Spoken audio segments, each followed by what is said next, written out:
Dominic Szoboszlai evolusi nombor 8 baru Liverpool dan perbandingan dengan Steven Gerrard. Sejak menyertai Liverpool FC pada musim panas 2023, Dominic Szoboszlai telah melalui satu proses transformasi yang sangat menarik untuk diperhatikan. Beliau bukan sahaja pembelian baru tetapi simbol perubahan generasi di bahagian tengah pasukan, menggalas jersey bernombor 8 yang pernah menjadi milik legenda kelab Steven Gerrard. Szoboszlai memikul bebanan sejarah yang cukup besar.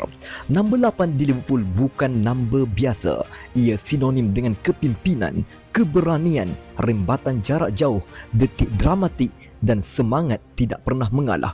Apabila Szoboszlai memilih nombor tersebut, ramai yang melihatnya sebagai satu kenyataan bahawa beliau bersedia mengikul tanggungjawab besar dan menulis bab baru dalam sejarah kelab.